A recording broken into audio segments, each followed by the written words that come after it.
چند بنیادی مشاغل جو نبی اکرم صلی اللہ علیہ وسلم ماہ رمضان المبارک میں ادا فرماتے تھے، ان میں سے چند ایک یہ ہے۔ پہلا معمول صیام رمضان کا، پورا مہینہ رمضان کے روزے رکھنا، اور یہ معمول فرض کا درجہ رکھتا ہے اور یہ ارکان اسلام میں سے ایک رکن بھی ہے۔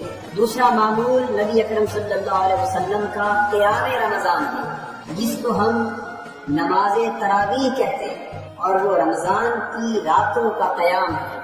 تیسرا معمول نبی اکرم صلی اللہ علیہ وسلم کا ختم قرآن ہے، رمضان المبارک میں قرآن حکیم کی تلاوت کرنا اور اسے ختم کرنا۔ چوتھا معمول نبی اکرم صلی اللہ علیہ وسلم کا رمضان المبارک میں شب بیداری کا مشغلہ، خصوصیت کے ساتھ شب بیداری۔ پانچواں معمول نبی اکرم صلی اللہ علیہ وسلم کا رمضان المبارک میں اعتکاف کا۔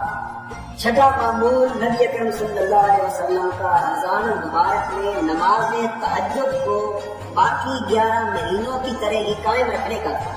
ساتواں معمول نبی اکرم صلی اللہ علیہ وسلم کا رمضان المبارک میں بڑی کثرت کے ساتھ عبادت، ریاضت اور غور و فکر اور مراقبہ کرنے کا تھا۔ اور آٹھواں معمول رمضان المبارک میں بڑی کثرت کے ساتھ صدقہ اور خیرات کرنے کا تھا۔